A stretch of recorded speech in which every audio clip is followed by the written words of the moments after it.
Guys, आप लोगों ने अक्सर सिटी का टूर कराने वाली बसेस को सड़कों पे चलते देखा होगा, लेकिन नीदरलैंड में कुछ ऐसी बसें हैं जो कि सड़कों पर चल के सिटी का नजारा तो दिखाती हैं।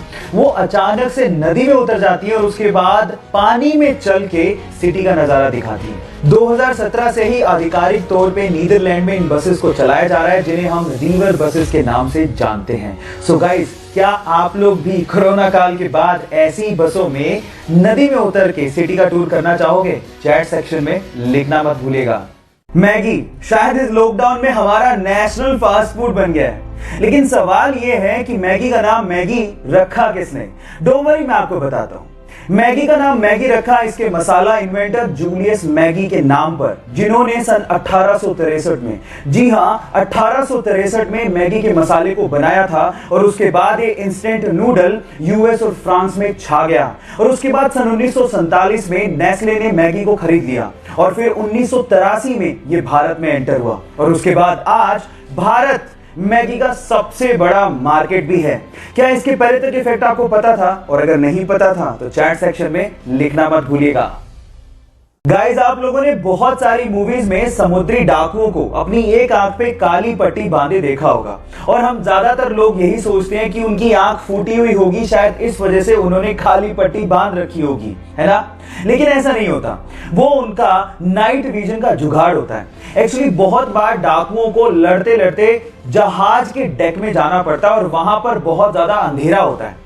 और हमें यह भी पता है कि उजाले से अंधेरे में जाने पर हमारी आंखों को एडजस्ट करने में समय लगता है। उसे एडजस्ट करने में लगने वाले समय को कम करने के लिए वो अपनी एक आंख पे काली पट्टी बांधते हैं, ताकि जैसे ही वो अंधेरे में जाए उसे हटाएं और उन्हें अंधेरे में दिखाई देना शुरू हो जाए। क्या आपको इसके पहले तक इफेक्ट पता था? और अगर नहीं पता था तो चैट सेक्शन में लिखना मत भूलिएगा। हमारे देश इंडिया के बारे में दो ऐसे फैक्ट जिसे जानने के बाद आपको गर्व फील होगा। नंबर 1, चांद पे पानी मिला है, ये तो सब जानते हैं, लेकिन क्या आपको पता है कि चांद पे पानी की खोज किसने करी थी? डोंट वरी, मैं आपको बताता हूँ। वो हमारी ही नेशनल स्पेस एजेंसी इसरो ने की थी। नंबर 2, पूरी ही दुनिया में नोबेल प्राइज को सबसे बड़ा प्राइज माना जाता है, लेकिन क्या आपको पता है कि पूरे एशिया में सबसे पहला व्यक्ति जिसे नोबेल प्राइज दिया गया था वो कौन था? डोंट वरी, वो भी मैं आपको बताता हूं। वो थे इंडियन, यस, रविंद्रनाथ टैगोर, जिन्हें 1913 में लिटरेचर के लिए सबसे पहले पूरे एशिया में नोबेल प्राइज दिया गया था। क्यों? इन दो फैक्ट को जानने के बाद हुआ ना आपका सीना गर्व से चौड़ा? सो गाइस, इसको शेयर करना लोगों के साथ मत भूलिएगा। गाइस, क्या आपको पता है कि हमारे देश में एक बार 0 रुपए के नोट भी छापे गए थे? अब आप लोग कहेंगे 0 रुपए के नोट वो किस काम के? डोंट वरी, मैं आपको बताता हूं। ये 0 रुपए के नोट आरबीआई ने नहीं, बल्कि फिफ्थ पिलर नाम की एक संस्था ने छापे थे। और उन नोट्स के ऊपर लिखा हुआ था कि अगर आपसे आपके हक के काम के लिए कोई रिश्वत मांगे तो उन्हें ये नोट दो और हमें बताओ। ये एक्चुअली एक तरीका था अपना गुस्सा जाहिर करने का, क्योंकि आपके हक के काम के लिए कोई रिश्वत क्यों मांगे। ये भ्रष्टाचार को कम करने का तरीका आपको कैसा लगा? चैट सेक्शन में लिखना मत भूलिएगा। आर्मी, जिसके बिना किसी भी सुरक्षित देश की कल्पना नहीं की जा सकती, लेकिन अगर मैं आपसे कहूं कि इस पूरी दुनिया में एक ऐसा सुरक्षित देश है जहां पर आर्मी है ही नहीं, तो आप क्या कहेंगे?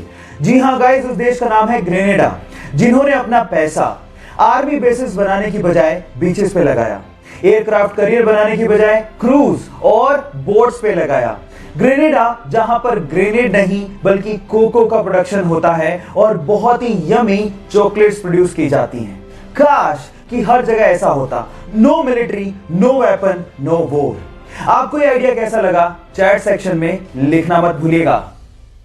कनाडा के एक 23 साल के लड़के को एक्सीडेंट की वजह से अपना पैर गंवाना पड़ा और उसके जस्ट बाद ही उसे कैंसर भी हो गया। डॉक्टर्स ने कहा कि तुम कैंसर की वजह से ज्यादा दिन तक जिंदा नहीं रह सकते। तब उसे समझ में आया कि कैंसर पे रिसर्च कितनी ज्यादा जरूरी है ताकि लोगों की जान बचाई जा सके। उसने सोचा कि मरने से पहले वो पूरे कनाडा को पैदल अपनी एक टांग पे नापेगा और कैंसर रिसर्च पे फंड रेज करेगा। उसने 12 अप्रैल 1990 को पैदल चलना शुरू किया और लगभग 143 दिनों में 5373 किलोमीटर नाप डाले। कुछ ही मील बाकी थे, लेकिन उससे पहले ही उसकी मृत्यु हो गई। उस 23 साल के लड़के ने पूरे कनाडा के लोगों का दिल जीत लिया। आज भले ही वो जिंदा ना हो, लेकिन कनाडा के लोगों के दिलों में वो आज भी जिंदा है। उसका नाम है टेरी फोक्स और उसके जज्बे को मैं दिल से सलाम करता हूं।